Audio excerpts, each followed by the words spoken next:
Le plan d'épargne en actions, ou PEA, est un produit d'investissement réglementé par l'État français, conçu pour encourager les particuliers à investir dans des entreprises européennes tout en bénéficiant d'avantages fiscaux significatifs. Contrairement à un compte-titres classique, le PEA impose des restrictions sur les types d'actifs éligibles, mais en contrepartie, il offre une exonération d'impôt sur les plus-values après 5 ans de détention. Ce dispositif n'est pas une épargne de court terme. Il s'inscrit dans une logique de long terme, idéale pour ceux qui souhaitent se constituer un patrimoine progressivement, sans pression fiscale excessive. Le PEA a été créé en 1992, mais sa structure actuelle, notamment après les réformes de 2014 et 2018, en fait un outil moderne, adapté au marché contemporain. Il existe 2 variantes principales, le PEA classique, plafonné à 150 000 €, et le PEA PME, plafonné à 75 000 €, ce dernier étant dédié exclusivement aux petites et moyennes entreprises européennes. Ces 2 enveloppes peuvent être cumulées, offrant ainsi un potentiel d'investissement total de 225 000 € par personne. Il est crucial de comprendre que ces plafonds concernent les versements, pas la valorisation. Si vos investissements prennent de la valeur, vous pouvez dépasser ces montants sans problème. L'un des grands avantages du PEA est sa simplicité fiscale. Après 5 ans, les retraits sont exonérés d'impôt sur le revenu, bien qu'ils restent soumis aux prélèvements sociaux, soit 17,2% en 2025. Avant 5 ans, les plus-values sont imposées selon le barème progressif ou au prélèvement forfaitaire unique de 30%, selon l'option choisie. Cette structure incite clairement à la patience. Sortir de l'enveloppe avant l'échéance fiscale, c'est souvent sacrifier une part importante de ses gains. Le PEA n'est donc pas un outil de trading, mais un véhicule d'accumulation patrimoniale. Pour ouvrir un PEA, il faut être résident fiscal en France. Les mineurs peuvent en avoir un, sous la responsabilité de leurs parents. Chaque adulte ne peut détenir qu'un seul PEA classique et un seul PEA PME, même s'il change d'établissement bancaire. Il est impossible d'en avoir plusieurs simultanément, ce qui limite les stratégies de diversification institutionnelle. En revanche, les couples mariés ou pacsés peuvent chacun ouvrir leur propre PEA, doublant ainsi la capacité d'investissement du foyer. Les actifs éligibles au PEA sont strictement encadrés. Actions, fonds d'investissement, OPCVM, ETF, et certificats d'investissement émis par des sociétés domiciliées dans l'Union européenne, en Islande, en Norvège ou au Liechtenstein. Les actions américaines, chinoises ou japonaises, aussi attractives soient-elles, ne sont pas acceptées, sauf si elles sont accessibles via des ETF européens répliquant ces indices. Cette restriction géographique peut sembler limitante, mais elle encourage l'investissement dans l'économie européenne, ce qui est l'objectif politique du dispositif. Contrairement à une idée reçue, le PEA n'est pas réservé aux experts. Les débutants peuvent tout à fait l'utiliser, à condition de bien comprendre ses règles et de ne pas céder à la précipitation. De nombreuses plateformes en ligne, comme Boursorama, Fortuneo ou Degiro, proposent des interfaces simplifiées, des ETF thématiques et des outils pédagogiques pour accompagner les néophytes. Le risque principal n'est pas technique, mais comportemental, acheter et vendre trop souvent, ou paniquer lors des corrections de marché. Le PEA ne permet pas l'investissement à crédit, pas de marge, pas de vente à découvert, ce qui protège les investisseurs contre les pertes excessives. C'est un cadre sécurisé, mais pas sans risque. La valeur des titres peut baisser, et rien ne garantit un rendement minimum. Il n'y a pas de capital garanti, contrairement à un livret A ou une assurance vie en fonds euros. C'est un placement en actions, donc volatile par nature, mais sur le long terme, historiquement, les marchés actions européens ont généré des rendements annuels moyens de 6 à 8%. La fiscalité du PEA est l'un de ses atouts majeurs, mais elle comporte des pièges. Par exemple, un retrait partiel avant 5 ans n'entraîne pas la fermeture du plan, contrairement à une idée largement répandue. En revanche, un retrait total avant 5 ans clôture définitivement le PEA, et vous perdez tous les avantages fiscaux futurs. Il est donc essentiel de ne pas toucher au capital avant l'échéance, sauf nécessité absolue. Mieux vaut envisager le PEA comme un placement bloqué pendant 5 ans minimum. Le PEA peut être alimenté par des versements espacés dans le temps, il n'y a pas d'obligation de tout investir d'un coup. Vous pouvez y déposer 100 € par mois, ou 10 000 € en une fois, selon votre capacité d'épargne. L'important est de respecter le plafond cumulé. De plus, les dividendes perçus à l'intérieur du PEA sont automatiquement réinvestis fiscalement, ce qui permet de bénéficier des intérêts composés sans friction fiscale. C'est un avantage considérable pour la croissance du capital sur le long terme. Enfin, le PEA est un outil d'éducation financière. En l'utilisant, vous apprenez à suivre les marchés, à comprendre les fondamentaux des entreprises, à gérer votre risque et à développer une discipline d'investisseur. Ce n'est pas seulement un placement, c'est une école. Et en 2025, avec l'inflation structurelle, les taux d'intérêt élevés et la volatilité des marchés, maîtriser son épargne devient une compétence essentielle. Le PEA, bien utilisé, est l'un des meilleurs moyens d'y parvenir sans se brûler les ailes. En 2025, le contexte économique international reste marqué par une inflation modérée mais persistante, des taux d'intérêt élevés et une volatilité accrue des marchés financiers. Dans ce cadre, le PEA se positionne comme un outil particulièrement pertinent pour les investisseurs particuliers cherchant à protéger leur pouvoir d'achat tout en bénéficiant d'un traitement fiscal avantageux. Contrairement aux livrets réglementés, comme le livret A, rémunéré à 3% en 2025 mais plafonné et imposable sur les intérêts au-delà d'un seuil, le PEA permet une croissance potentiellement supérieure, sans plafond de rendement. L'un des arguments majeurs du PEA en 2025 est sa résilience fiscale. Alors que d'autres placements, comme l'assurance vie en unité de compte ou le compte-titre, subissent une imposition immédiate ou complexe, le PEA reporte l'impôt et l'annule après 5 ans. Cela permet de laisser le capital fructifier sans prélèvement intermédiaire, maximisant ainsi l'effet des intérêts composés. Dans un monde où chaque point de rendement compte, cette optimisation fiscale est un levier puissant, surtout pour les classes moyennes qui cherchent à se constituer un complément de retraite ou un patrimoine transmissible. Le PEA présente aussi l'avantage de la simplicité administrative. Une fois ouvert, il ne génère aucune déclaration annuelle tant que vous n'effectuez pas de retrait. Les plus-values et dividendes restent invisibles pour l'administration fiscale tant qu'ils restent dans l'enveloppe. Cela réduit considérablement la charge de gestion par rapport à un compte-titre, où chaque cession doit être déclarée, et où les dividendes sont imposés dès leur perception. Pour un débutant, cette simplicité est un atout majeur. Moins de paperasse, moins de stress, plus de sérénité. Cependant, le PEA n'est pas parfait. Sa principale limite reste la restriction géographique. Vous ne pouvez investir que dans des actifs européens. En 2025, alors que les marchés américains, notamment la tech, continuent de dominer la croissance mondiale, cette contrainte peut sembler pénalisante. Mais elle n'est pas insurmontable. De nombreux ETF européens répliquent les indices mondiaux, comme le MSCI World UCITS, ou sectoriels, comme les semi-conducteurs ou l'IA, permettant une exposition indirecte aux géants internationaux tout en restant éligible au PEA. Autre limite, l'absence de flexibilité à court terme. Si vous avez besoin de liquidité dans les 3 ou 4 ans, le PEA n'est pas l'outil adéquat. Il faut le considérer comme un placement à horizon minimum de 5 ans, voire 10 ou 15 ans pour en tirer pleinement profit. Cela implique une certaine discipline. Ne pas céder à la panique lors des baisses de marché, ne pas liquider précipitamment pour financer un projet immédiat. Le PEA récompense la patience, pas l'impulsivité. En 2025, les taux d'intérêt restent élevés, ce qui rend les placements monétaires, comme les fonds euros ou les obligations, plus attractifs qu'en 2020, 2021 ou 2022. Mais attention, ces placements offrent des rendements nominaux, pas réels. Avec une inflation à 2,5% en moyenne, un fonds à 4% ne génère qu'un rendement réel de 1,5%.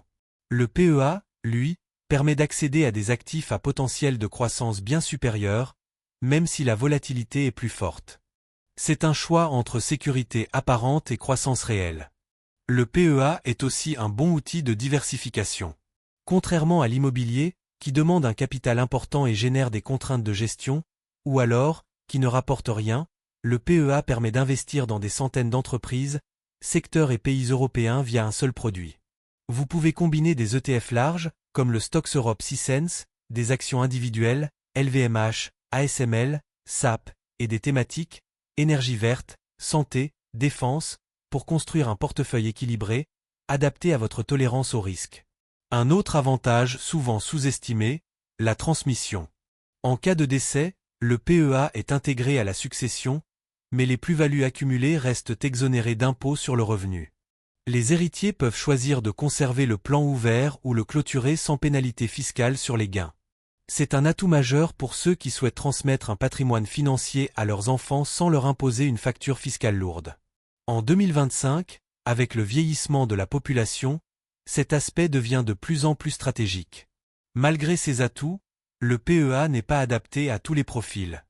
Si vous cherchez à spéculer sur des actions à fort potentiel de hausse à court terme, ou si vous voulez investir massivement dans des géants américains comme Nvidia ou Tesla, le PEA ne vous conviendra pas. De même, si vous avez un horizon d'investissement inférieur à 5 ans, mieux vaut opter pour des placements plus liquides et moins volatiles. Le PEA est un marathon, pas un sprint. En résumé, en 2025, le PEA reste l'un des meilleurs outils d'investissement long terme pour les particuliers en France. Il combine simplicité, fiscalité avantageuse, exposition à la croissance économique européenne et potentiel de transmission. Ses limites, géographiques, de liquidité, de plafond, sont réelles, mais elles sont largement compensées par ses avantages structurels. Pour un investisseur discipliné, patient et orienté long terme, c'est un incontournable. Ouvrir un PEA en 2025 est une démarche simple, entièrement dématérialisée, et accessible à tous les résidents fiscaux en France, quel que soit leur revenu ou leur niveau de connaissance des marchés financiers. La première étape consiste à choisir un intermédiaire financier, banque traditionnelle, néobanque ou courtier en ligne. Chaque établissement propose des tarifs, des outils et des services différents, il est donc essentiel de comparer avant de se décider. Les critères clés, les frais de tenue de compte, les commissions sur ordre, la qualité de la plateforme, la gamme d'actifs éligibles et le support client. Les frais sont un élément crucial. Certains établissements, comme Boursorama ou Fortuneo, proposent des PEA sans frais de tenue de compte et des ordres à prix réduit, 1 euro à 3 euros par transaction. D'autres, comme les banques traditionnelles, peuvent facturer jusqu'à 40 euros par an de frais de gestion, plus des commissions élevées, 5 euros à 15 euros par ordre. Sur le long terme, ces différences peuvent coûter des milliers d'euros en rendement perdu. En 2025, il est impensable d'ouvrir un PEA dans une banque coûteuse sans comparer les alternatives. La procédure d'ouverture se fait en ligne en moins de 10 minutes. Vous devrez fournir une pièce d'identité valide, un justificatif de domicile récent, et parfois un RIB.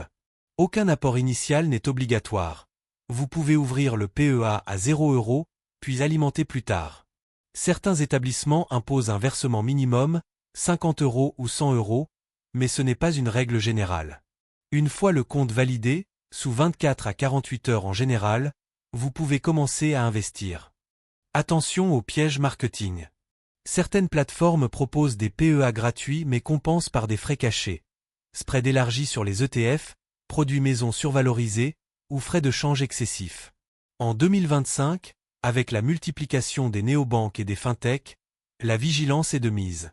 Lisez toujours les conditions générales, notamment la grille tarifaire complète. Un bon indicateur, la transparence. Si les frais sont difficiles à trouver, c'est souvent qu'ils sont élevés. Le choix de la plateforme dépend aussi de votre niveau d'expérience. Pour un débutant, une interface simple, intuitive, avec des tutoriels, des simulateurs et un support réactif est essentiel. Boursorama, par exemple, propose un PEA débutant avec des listes présélectionnées d'ETF et un suivi pédagogique. DEGIRO, plus technique, convient mieux aux investisseurs autonomes. Trade Republic, gratuit sur les ordres, manque encore de maturité sur les outils d'analyse. Adaptez l'outil à votre profil. Une fois le PEA ouvert, vous devez choisir votre mode de financement. Virement bancaire classique, virement programmé mensuel, ou virement ponctuel, tout est possible. Il n'y a pas de rythme imposé. L'important est de respecter le plafond global de 150 000 euros, ou 75 000 euros pour le PEA-PME. Vous pouvez alimenter progressivement, selon vos capacités. Beaucoup d'investisseurs optent pour un virement mensuel automatique, par exemple 200 euros par mois, ce qui permet de lisser les achats et de réduire l'impact de la volatilité, stratégie du cost averaging. Après l'ouverture, vient la phase d'investissement. Ici, beaucoup de débutants se précipitent sur des actions individuelles parce qu'elles leur semblent simples ou connues. Erreur. En 2025, avec les marchés complexes et interconnectés, la diversification est la clé. Mieux vaut commencer par des ETF larges, comme le Lyxor PEA MSCI Europe ou l'Amundi PEA Eurostoxx 5 Cents, qui offrent une exposition immédiate à des centaines d'entreprises, à faible coût et avec un risque réduit. Vous pourrez ajouter des actions individuelles plus tard, une fois que vous aurez acquis de l'expérience. Un autre piège courant, vouloir tout savoir avant de commencer. C'est une illusion. Personne ne maîtrise parfaitement les marchés. Mieux vaut commencer petit, apprendre en faisant, et ajuster progressivement. Investissez 100 € dans un ETF large, observez, lisez, posez des questions, puis réinvestissez. L'expérience pratique est bien plus formatrice que des mois de lecture théorique. Le PEA est un terrain d'apprentissage, pas un examen à réussir du premier coup. Enfin, n'oubliez pas de sécuriser votre compte. Activez l'authentification à 2 facteurs, ne partagez jamais vos identifiants, et vérifiez régulièrement vos relevés. En 2025, les cyberattaques sur les comptes d'investissement sont en hausse. Une négligence peut coûter cher. Et gardez une trace écrite de vos décisions d'investissement. Pourquoi vous avez acheté tel actif, à quel prix, avec quel objectif. Cela vous évitera de céder à l'émotion en cas de baisse. Ouvrir un PEA en 2025, c'est poser la première pierre d'un patrimoine financier. Ce n'est pas un acte anodin, mais ce n'est pas non plus réservé aux experts. Avec les bons outils, une stratégie claire et un minimum de discipline, tout le monde peut s'y mettre. L'essentiel est de bien choisir sa plateforme, de comprendre les frais, de commencer petit et de rester patient. Le temps, dans un PEA, est votre meilleur allié. Construire un portefeuille PEA performant en 2025 ne signifie pas chercher le rendement maximal à tout prix, mais plutôt équilibrer croissance, sécurité et diversification en fonction de votre profil de risque, de votre horizon d'investissement et de vos objectifs financiers. La première étape est de définir votre allocation d'actifs. Quelle proportion de votre PEA sera investie en ETF large, en actions individuelles, en thématiques ou en fonds sectoriels? Cette répartition dépendra de votre âge, de votre tolérance à la volatilité et de votre connaissance des marchés. Pour un débutant, la règle d'or en 2025 reste: commencez avec 80 à 100% en ETF large. Un ETF comme le Lyxor PEA MSCI Europe ou le Amundi PEA Eurostoxx 600 vous donne une exposition instantanée à 400 à 600 entreprises européennes, couvrant tous les secteurs, finance, technologie, santé, industrie, etc., et tous les pays, France, Allemagne, Pays-Bas, Suède. Le coût est faible, TER entre 0,15% et 0,30%, la liquidité est excellente, et le risque est dilué. C'est la base solide sur laquelle tout portefeuille PEA doit reposer. Une fois cette base établie, vous pouvez envisager d'ajouter des satellites, des positions plus ciblées, comme des ETF thématiques, transition énergétique, intelligence artificielle, cybersécurité, ou des actions individuelles de sociétés que vous connaissez bien et dont vous comprenez le modèle économique. En 2025, les thématiques fortes restent l'énergie verte, Ørsted, Vestas, la défense, Airbus, Thales, la santé, Novo Nordisk, Sanofi, et les semi-conducteurs, ASML, STMicroelectronics. Mais attention, ces actifs sont plus volatiles. Ne leur allouez pas plus de 10 à 20% de votre portefeuille. La gestion du risque passe aussi par la diversification géographique intra-européenne. Trop d'investisseurs français surpondèrent leur portefeuille en actions françaises, CAC 40, par simple effet de proximité. Erreur. En 2025, les marchés allemands, néerlandais et scandinaves offrent souvent de meilleures perspectives de croissance, notamment dans les secteurs industriels et technologiques. Un bon ETF large le fait automatiquement pour vous, mais si vous investissez en actions individuelles, veillez à ne pas concentrer plus de 30% de votre portefeuille sur un seul pays. La pondération par secteur est tout aussi cruciale. En 2025, la surpondération en technologie ou en finance peut sembler attractive, mais elle expose à des chocs sectoriels, régulation, taux d'intérêt, innovation disruptive.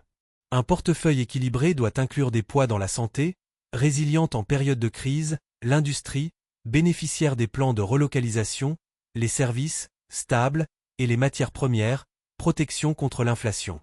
Encore une fois, un ETF large gère cela pour vous, c'est pourquoi il doit rester le cœur de votre stratégie. Le choix entre ETF et actions individuelles n'est pas binaire. Vous pouvez très bien combiner les deux. Par exemple, 70% en ETF large Europe, 15% en ETF thématique IA, 10% en 3 actions individuelles solides, EX, LVMH, ASML, Novo Nordisk, et 5% en cash pour saisir des opportunités. Cette structure est simple, diversifiée et facile à gérer. Elle permet de bénéficier de la croissance du marché tout en exprimant des convictions personnelles, sans prendre de risques excessifs. La révision de votre portefeuille doit être régulière, mais pas obsessionnelle. En 2025, avec les marchés volatiles, il est tentant de tout ajuster chaque semaine. Mauvaise idée. Fixer un calendrier, une revue trimestrielle ou semestrielle suffit. L'objectif n'est pas de trader, mais de vérifier que votre allocation est toujours conforme à vos objectifs et de rééquilibrer si nécessaire, par exemple, si une action a trop pris de valeur et déséquilibre votre portefeuille. La discipline l'emporte toujours sur la réaction émotionnelle. La gestion du risque implique aussi de définir des seuils de sortie. Avant d'acheter une action, demandez-vous, à partir de quel niveau de perte je vends, et quel objectif de gain je vise. Notez-le. En 2025, avec les algorithmes et les mouvements brusques de marché, une action peut perdre 20% en quelques jours. Avoir un plan vous évite de paniquer. Pour les ETF larges, en revanche, aucun seuil n'est nécessaire. Vous restez investi quoi qu'il arrive, car le marché se rétablit toujours sur le long terme. N'oubliez pas les dividendes. En 2025, de nombreuses entreprises européennes versent des dividendes attractifs, 3 à 5%. Dans un PEA, ces dividendes sont automatiquement réinvestis sans imposition immédiate, ce qui amplifie la croissance du capital. Privilégiez les entreprises ou ETF avec un historique de dividendes stable et croissant, ex, Total Energy, Allianz, Novartis. Ce sont des locomotives silencieuses qui construisent du patrimoine sans bruit. Enfin, ne cherchez pas la perfection. Aucun portefeuille n'est optimal en permanence. L'objectif n'est pas de battre le marché chaque année, mais de progresser régulièrement, avec moins de stress et plus de sérénité. En 2025, dans un monde incertain, la robustesse l'emporte sur la performance spectaculaire. Un bon portefeuille PEA, c'est celui qui vous permet de dormir tranquille, même quand les marchés chutent. En 2025, plusieurs stratégies d'investissement s'offrent à vous dans le cadre du PEA, chacune adaptée à un profil, un horizon et une tolérance aux risques différents. La plus simple et la plus efficace pour un débutant reste le dollar cost averaging, ou moyenne à l'achat, investir une somme fixe à intervalles réguliers, par exemple 200 € par mois, quel que soit le niveau du marché. Cette stratégie élimine le risque de mauvais timing, lisse le prix d'achat sur le long terme et réduit considérablement le stress lié à la volatilité. Elle est idéale pour les épargnants réguliers. Le value investing, ou investissement dans des actions sous-évaluées, reste pertinent en 2025, mais il exige une bonne connaissance de l'analyse financière. Il s'agit d'identifier des entreprises solides dont le cours de bourse est temporairement déprimé par rapport à leurs fondamentaux, bénéfices, actifs, flux de trésorerie. En Europe, des secteurs comme la banque, BNP Paribas, ING, l'assurance, Allianz ou l'industrie lourde, Siemens, offrent encore des opportunités de value. Mais attention, une action peut rester bon marché longtemps. La patience est de mise. La stratégie de croissance consiste à investir dans des entreprises dont les bénéfices et les revenus augmentent rapidement, souvent au-delà de la moyenne du marché. En 2025, les champions européens de la croissance se trouvent dans les semi-conducteurs, ASML, la santé innovante, Novo Nordisk, les logiciels, SAP, Adyen, ou les énergies renouvelables, Ørsted. Ces titres sont souvent chers en valorisation, mais justifient leur prix par leur dynamique. Ils conviennent aux investisseurs prêts à accepter de la volatilité pour un potentiel de hausse élevé. L'investissement en dividendes est une stratégie défensive, idéale en période d'incertitude. Elle consiste à privilégier les entreprises qui versent des dividendes réguliers, stables et de préférence croissants. En 2025, avec des taux d'intérêt élevés, les actions à dividendes offrent un rendement attractif, 3 à 6%, tout en permettant une participation à la croissance du capital. Total Energy, Sanofi, Unilever ou Allianz en sont de bons exemples. Dans un PEA, ces dividendes s'accumulent sans imposition, ce qui en fait un puissant moteur de croissance composé. Une stratégie hybride, très efficace en 2025, combine croissance et dividendes, on parle de dividend growth investing. L'idée est d'investir dans des entreprises qui augmentent régulièrement leurs dividendes tout en affichant une croissance solide de leurs bénéfices. Novo Nordisk, ASML ou L'Oréal en sont de parfaits représentants européens. Ces sociétés offrent le meilleur des deux mondes, un revenu passif croissant et une valorisation qui progresse avec les résultats. Elle constitue le noyau dur d'un PE à long terme. Le thematic investing, investissement thématique, gagne en popularité en 2025. Il s'agit de miser sur des tendances structurelles de long terme. Transition énergétique, intelligence artificielle, cybersécurité, vieillissement de la population, défense. Des ETF dédiés existent dans le PEA, X, iShares Automation et Robotics, Lyxor Green Bond, WisdomTree Cybersecurity. Cette stratégie est plus risquée car les thématiques peuvent être survalorisées, mais elle permet de surperformer si vous identifiez les bons courants de fonds. La gestion passive via ETF reste la stratégie la plus recommandée pour la majorité des investisseurs. Elle consiste à répliquer un indice large, comme le Stoxx Europe 600, sans chercher à le battre. En 2025, malgré la volatilité, les ETF larges continuent de surperformer la plupart des fonds actifs, surtout après frais. C'est une stratégie humble, mais gagnante sur le long terme.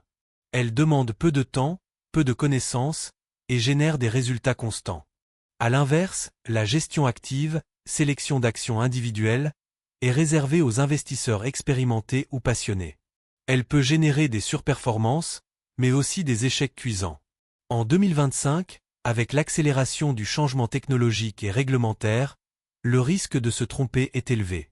Si vous optez pour cette voie, limitez-la à 20% maximum de votre portefeuille et documentez-vous rigoureusement avant chaque achat. Quelle que soit votre stratégie, la clé en 2025 est la cohérence. Ne mélangez pas des logiques contradictoires, X. Achetez des actions de croissance hyper volatiles tout en cherchant la sécurité des dividendes. Définissez votre approche, testez-la sur une petite partie de votre capital, mesurez les résultats, puis ajustez. L'investissement n'est pas une science exacte, mais une discipline qu'on affine avec le temps. Enfin, rappelez-vous qu'aucune stratégie ne fonctionne tout le temps.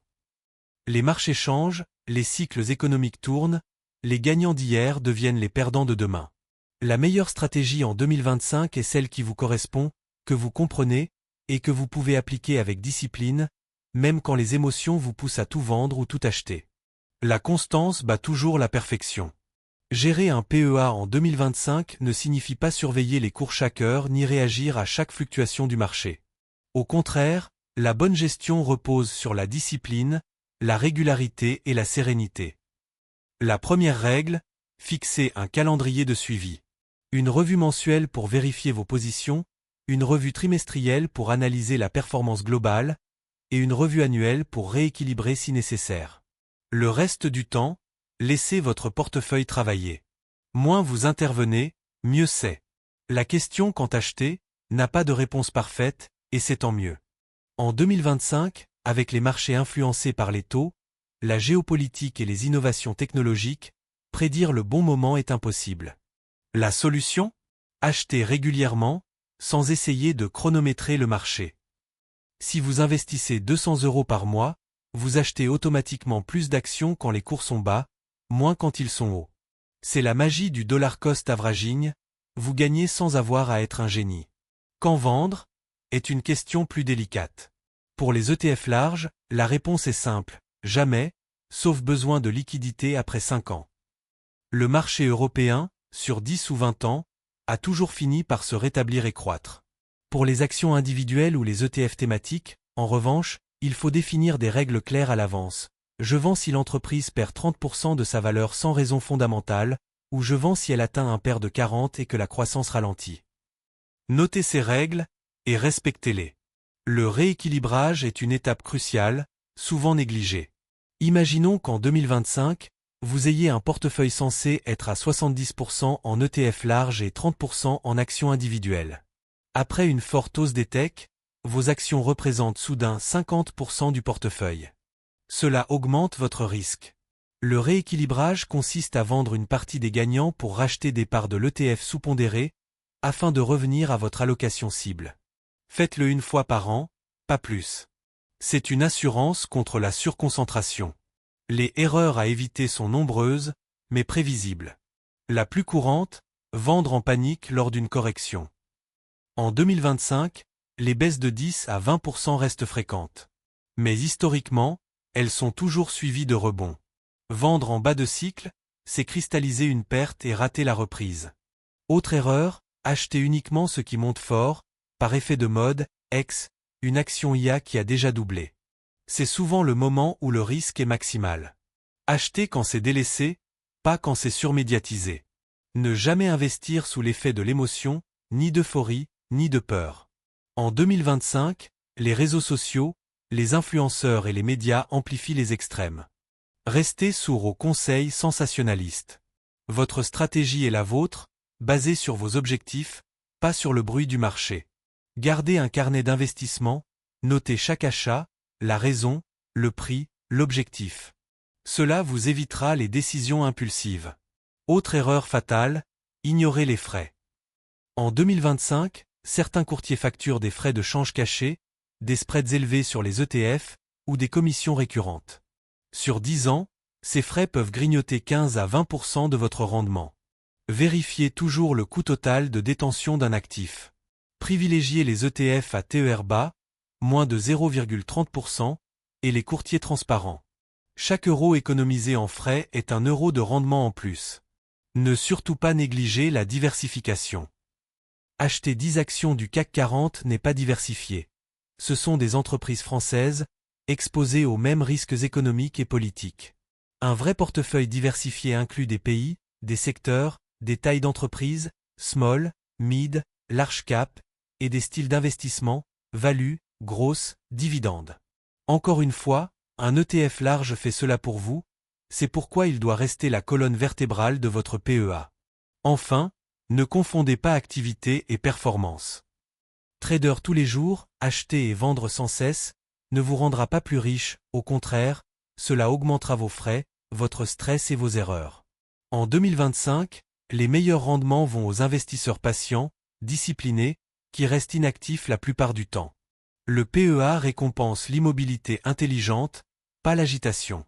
La gestion d'un PEA, en 2025, est une affaire de règles, de patience et de bon sens.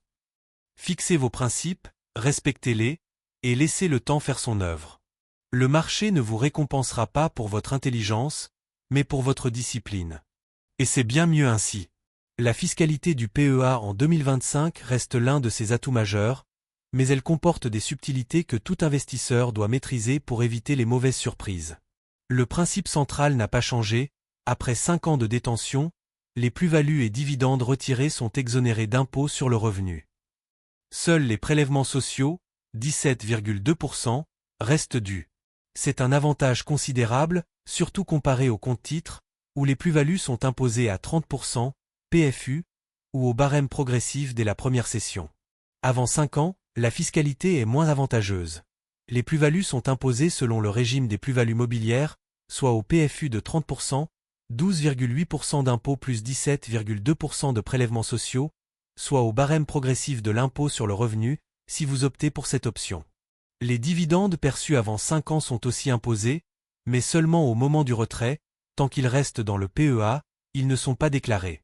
C'est un point crucial, tant que vous ne retirez pas, vous ne payez pas d'impôt sur le revenu. Contrairement à une idée reçue, un retrait partiel avant 5 ans ne ferme pas le PEA. Vous pouvez retirer 5 000 € pour un imprévu sans perdre le bénéfice futur de l'exonération. Seul un retrait total, solde ramené à zéro, entraîne la clôture définitive du plan et la perte de tous les avantages fiscaux futurs. C'est une distinction essentielle. Beaucoup d'investisseurs hésitent à toucher à leur PEA par peur de le fermer, alors qu'un retrait partiel est tout à fait possible, même s'il est déconseillé pour des raisons stratégiques. En 2025, aucune réforme majeure de la fiscalité du PEA n'est prévue. Le plafond de 150 000 € reste inchangé, tout comme celui du PEA-PME à 75 000 €. Les seuils d'imposition n'ont pas été modifiés. Cependant, une vigilance est nécessaire sur 2 points. D'une part, les prélèvements sociaux pourraient augmenter si la situation des finances publiques se dégrade. D'autre part, certains partis politiques évoquent périodiquement une réduction des avantages fiscaux du PEA, mais rien n'est acté. L'optimisation fiscale dans le PEA passe d'abord par la patience. Attendre 5 ans, c'est transformer une imposition de 30% en une imposition de 17,2%. Sur un gain de 50 000 €, cela représente 6 400 € d'économie d'impôt. Ensuite, elle passe par l'absence de retrait, Tant que vous ne retirez pas, vous ne déclenchez aucune imposition. Vous pouvez laisser vos dividendes et plus-values se réinvestir indéfiniment, sans aucune déclaration ni prélèvement, hors prélèvements sociaux à la source sur les dividendes. Attention aux pièges fiscaux. Le premier, croire que le PEA est fiscalité zéro. Non, les prélèvements sociaux, 17,2%, s'appliquent toujours, même après 5 ans. Le deuxième piège, oubliez que les frais de tenue de compte et les commissions ne sont pas déductibles fiscalement dans le PEA, contrairement aux comptes titres, où ils peuvent être déduits du montant des plus-values. Le troisième piège, pensez que les pertes sont déductibles. Dans le PEA, les pertes ne peuvent pas être imputées sur d'autres revenus, elles disparaissent avec la clôture du plan. En cas de décès, le PEA est intégré à la succession, mais les plus-values accumulées restent exonérées d'impôt sur le revenu. Les héritiers peuvent choisir de conserver le plan ouvert et en profiter jusqu'à 2 ans après le décès, avec maintien des avantages fiscaux, ou le clôturer sans pénalité. C'est un avantage majeur pour la transmission. En revanche, les prélèvements sociaux non réglés, sur les dividendes, restent dus, ils sont prélevés lors du retrait ou de la clôture. Le PEA n'entre pas dans le calcul de l'impôt sur la fortune immobilière, IFI, puisqu'il ne contient que des actifs financiers. Il n'est pas non plus soumis à la flat tax comme le compte titre, sa fiscalité est spécifique et plus avantageuse. Enfin, il n'impacte pas le plafonnement des niches fiscales, puisqu'il ne génère pas de réduction d'impôt, mais une exonération de plus-value. Pour optimiser en 2025, privilégiez les ETF à distribution, qui versent les dividendes, plutôt qu'à capitalisation, qui les réinvestissent automatiquement, car dans le PEA, la fiscalité est la même, mais vous gardez la main sur le réinvestissement. Privilégiez aussi les entreprises à dividendes élevés, car ces revenus s'accumulent sans imposition immédiate. Et surtout, ne fermez jamais votre PEA avant 5 ans sauf urgence absolue, c'est le pire des choix fiscaux.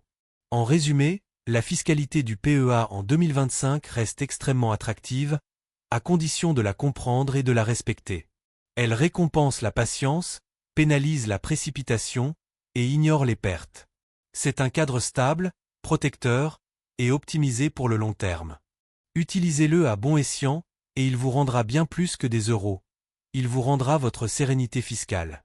En 2025, les erreurs qui ruinent les portefeuilles PEA ne viennent pas des marchés, elles viennent des comportements. La plus fréquente, vouloir devenir riche vite. Le PEA n'est pas un casino. C'est un outil de croissance patrimoniale lente, régulière, disciplinée. Acheter une action parce qu'elle va exploser, ou vendre parce que tout le monde le fait, c'est la recette de la déception. Le vrai rendement vient de la régularité, pas des coups d'éclat. Deuxième erreur, surévaluer ses compétences. Beaucoup de débutants pensent qu'après avoir lu 2 articles, ils peuvent battre les marchés. Illusion. Même les professionnels échouent régulièrement. En 2025, avec les marchés ultra efficaces, la surperformance est rare et coûteuse. La solution ?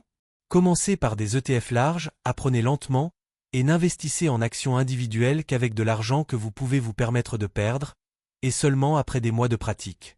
Troisième erreur, négligez les frais. Un ETF à 0,60% de frais par an, ça semble peu. Mais sur 20 ans, avec 100 000 euros d'investissement, cela représente plus de 15 000 euros de rendement perdu, de l'argent offert à la banque pour rien. En 2025, choisissez des ETF à TER inférieur à 0,30% et un courtier sans frais de tenue de compte. Chaque euro économisé est un euro investi. Quatrième erreur, manquer de diversification. Acheter uniquement des actions françaises, ou uniquement des techs, ou uniquement des dividendes, c'est jouer à pile ou face. Un bon portefeuille PEA doit refléter la diversité de l'économie européenne. Géographique, sectorielle, stylistique. Utilisez des ETF larges comme socle, et ajoutez des satellites seulement si vous comprenez vraiment ce que vous achetez. Cinquième erreur, agir sous l'émotion. Les marchés montent, vous achetez tout. Les marchés baissent, vous vendez tout. C'est le comportement qui coûte le plus cher. En 2025, avec les réseaux sociaux et l'info en continu, la tentation est forte. La solution ? Coupez les notifications, fixez des règles d'achat et de vente à l'avance, et ne consultez vos positions qu'une fois par mois. Moins vous regardez, mieux vous investissez. Les bonnes pratiques, en 2025, tiennent en quelques principes simples. Investissez régulièrement, même avec de petites sommes. Restez investi, même quand les marchés chutent. Diversifiez toujours, même quand une action semble imbattable. Contrôlez les frais, même quand ils semblent négligeables. Apprenez continuellement, mais agissez avec prudence. Le PEA est un marathon, pas un sprint. Votre objectif n'est pas de battre le marché cette année, mais de vous constituer un patrimoine solide dans 10, 15 ou 20 ans. En 2025, avec l'inflation, les retraites incertaines et les taux élevés, c'est plus urgent que jamais. Mais aussi plus accessible. Les outils sont là, les coûts sont bas, l'information est gratuite. Il ne manque qu'une chose, votre discipline. Si vous n'avez pas encore ouvert votre PEA, faites-le cette semaine. Choisissez un courtier low cost, versez 100 €, achetez un ETF large, et oubliez-le pendant 6 mois. Revenez ensuite, observez, apprenez, ajustez. C'est ainsi que tout grand investisseur commence. Pas avec des milliers d'euros, mais avec une décision simple, prise avec discipline. Et si vous avez déjà un PEA, faites le point. Est-il bien diversifié? Les frais sont-ils maîtrisés? Votre stratégie est-elle claire? Sinon, corrigez le tir, mais sans précipitation. Un bon portefeuille se construit sur des années, pas des jours. Si ce guide complet sur le PEA en 2025 vous a été utile, likez cette vidéo, partagez-la avec quelqu'un qui débute en bourse, et abonnez-vous pour ne rien manquer de nos prochaines analyses, ETF, fiscalité, stratégie, erreurs à éviter. On décrypte tout, sans jargon, sans pub, juste pour vous aider à investir mieux. Laissez un commentaire. Quelle est votre plus grande peur ou question sur le PEA? On y répondra dans la prochaine vidéo. Et surtout, agissez. Ouvrez votre PEA. Investissez. Apprenez. Le temps, c'est votre meilleur allié. À vous de jouer.